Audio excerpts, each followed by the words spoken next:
Hey guys, welcome back. I'm Prodigy from Kilo 23.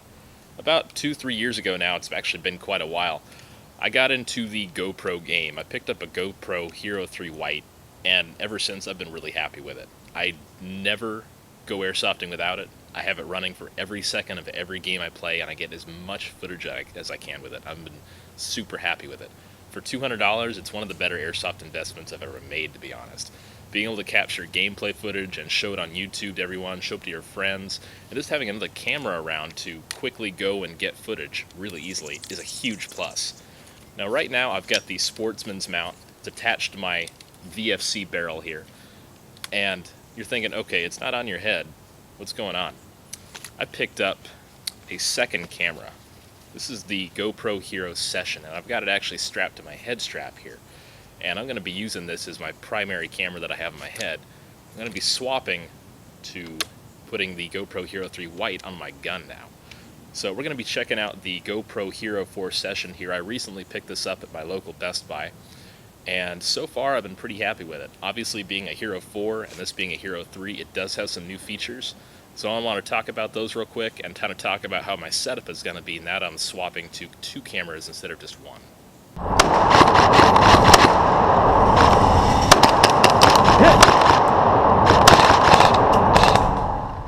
When I first got my GoPro Hero 3 White a few years ago, I tried to figure out the best way to actually use the camera.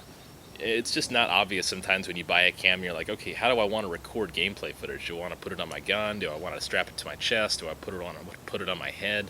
There's a lot of different ways you can do it. And the way I started off was actually putting it on my gun like this. I didn't have the Sportsman mount at the time. I just had an oval grip mount. It worked. It wasn't the greatest thing in the world. I actually put it on my scope. I had an ACOG style scope on a gun way back then, and it looked okay. You could see what I was shooting at. You could see if people were getting hit, but a lot of the time I had my gun facing downward, and it just didn't work that well. And when I was actually shooting someone, it's great footage, but I had to actually make a point to keep my gun up in the air at all times, and that just got kind of annoying, to be honest. You want to be able to rest your gun and not keep it shouldered and up for half hour or an hour or however long you're playing. So having 2 cameras now, I'm using the Sportsman mount here. These run about $70 retail. Actually really nice. I like it. It comes with a couple of different mounts. You can mount up 1 camera, 2 cameras, different angles, but that's something for another time. So I've got my Hero 3 White mounted on my VFC right on the barrel here, and it's pretty sturdy. It's not going anywhere. And you can actually see, I'll go ahead and turn this on right now and get a little bit of footage with it. And I'll give it a second to boot up here. So you can see it's getting some footage. I'm able to pretty well see what I'm looking at and what I'm shooting at very easily. So now I've got my GoPro Hero 4 Session, and it was actually the same price as my Hero 3 White. These run $199.99 right now. I picked mine up at my local Best Buy, which they've got all the stuff I'm happy to pay money for, obviously. And I'm just using the same head strap that I've had with my Hero 3 White for quite a while. So I'm just going to go ahead and turn this on and get a little bit of footage. And now it's recording, and I actually set it to a softer tone when I start recording, but I'll talk about all that in a few minutes here. And as soon as that passes, I will swap to my gun here. And as you can see, I can walk around and swap from one camera to the other here.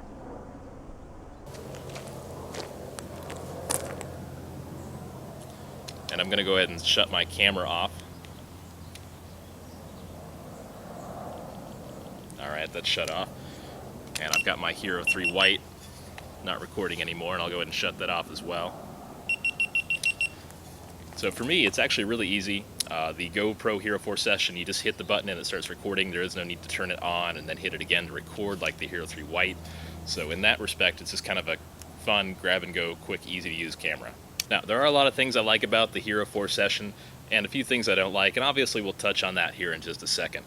But let's just jump right into it, everything it comes with and all the features you're going to have to control it and use it and all those goodies. Obviously you've seen a little bit of the footage, and in a second here I'm going to swap back and forth between all the different modes it can do and just run through all the options on my phone. because this actually Wi-Fi to your phone directly, so you can control it, operate it, change all the settings, and it's convenient. Obviously, you've been able to do that with GoPros for a long time, but I'm still going to show off all the options this camera has. The GoPro Hero 4 Session is going to come with a lot of accessories. Believe it or not, it actually comes with 2 cages. The old one only comes with 1, so that way it's got a mount on the back if you want it, and a mount on the bottom. So however you want to do it, you can set it up pretty easily. I'm using the mount with the cage with the mount on the back, so that way it just shoots straight forward. As you can see, I've got it mounted on my head strap here. Comes with 2 adhesive mounts here. One's a little concave and the other's just flat.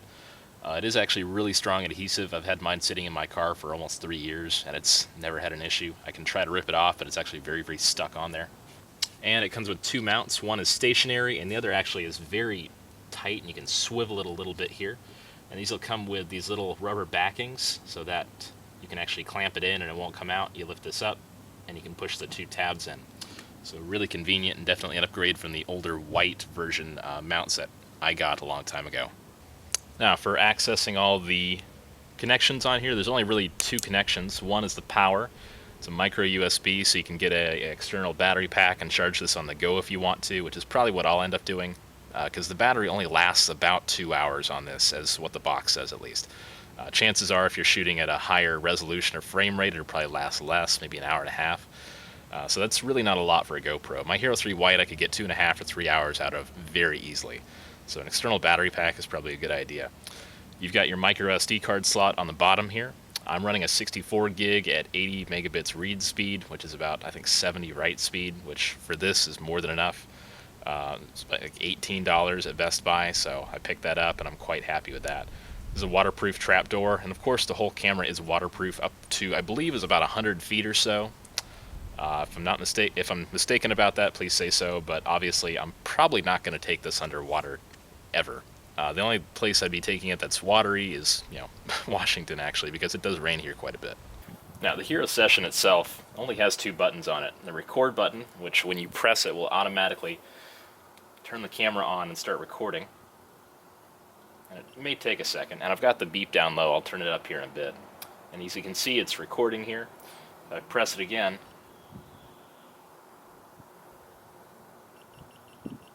shuts off and stops recording, obviously not in that order. The other button is actually on the bottom here. This is kind of the menu interface button, and pressing that, it'll go through the menus, and once you've got it in menu mode, the power button will be your select button. So if you guys don't already have the GoPro app, go to your store, Play Store, whichever operating system you have, Windows, Android, iOS, go download the GoPro app. It's really simple and it's free.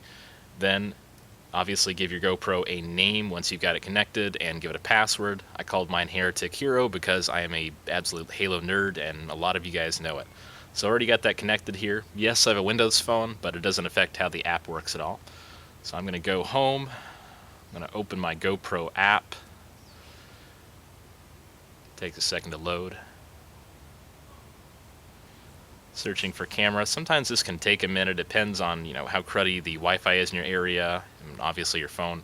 My phone is not the best with Wi-Fi, but I've learned to live with it, so it may take a second here. Yes, those are peacocks. Alright, so mine is connected here.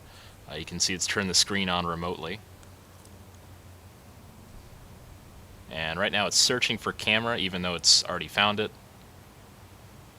And in a second it'll give us a preview of what it's seeing, and it should be just sitting under my car here. As you can see there. So if you want to record, I'll just hit record there, and sometimes it'll do this where it says preview unavailable, but it's still recording, and I can just put that footage right here just to see what it looks like. Really smooth. And right now I'm running at 1080p at 60 frames per second, so I'm going to kill that. And I'll go to my settings here and just kind of walk through all the settings we have. Resolution, give it a tap. You can go anywhere from 720. Super view is where you have kind of the wide expanded angles, and I'll show you how that looks in a second. I've got it on 1080 right now. All these different things you can do different frame rates at. I'm going to leave mine on Super View 1080, and that maxes out at 48 frames per second, but you can also do 30 if you want to just kind of leave it standard. If you do want to do regular 1080p, It maxes out at 60, so a little bit smoother, but I'm going to leave mine on the wide angle here, the super view. Field of view, wide, it's the only option there.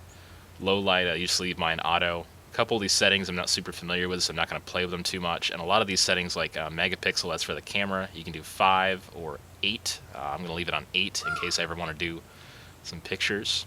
And you can actually do time-lapse photos with these, so it's kind of neat.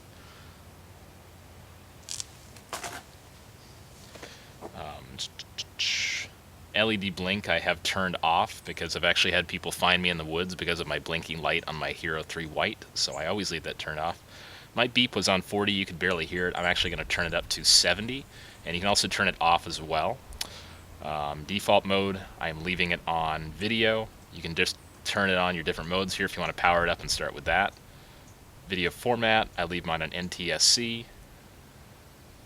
Set date and time, that's just a function, you hit that and it does it. Delete last file, and all these different settings here. You can change the name when you're in here since you're already signed in. Your battery level, mine's at 70% since I've been doing a little bit of recording. And if you want, you can see all your different videos you shot. You can actually watch them on here, but it can take a little while to load since the connection between the phone and the camera is relatively slow. But real quick, I'm actually going to give you a demo of what wide angle versus or super view versus standard 1080 looks like. So I've got it set on 1080 right now. I'm going to go back and tell it to record.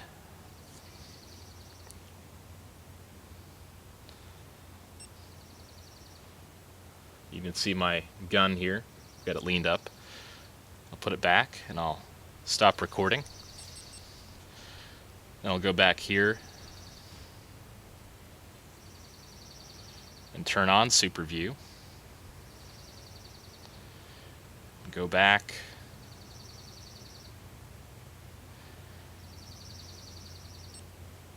And start recording. So this is in super view and the previous one was in standard 1080. So you can see my gun there. Low light is decent on here. I wouldn't say it's the best. And then I will stop recording.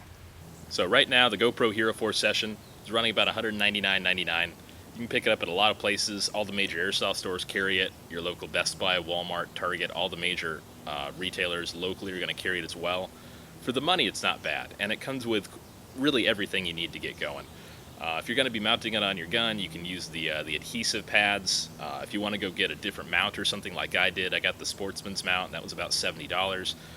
The head strap mount, I want to say was about $25, give or take $5 or $10. But for the money, these are not bad, and I've been really happy with this so far.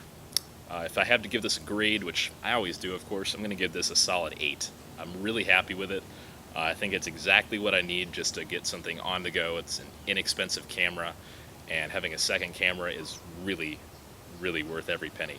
Thanks for watching, guys. I'm Prodigy from Kilo 23. I hope you guys will join me again, and I hope you guys will enjoy all the extra gameplay footage I'm going to get with this. Take it easy.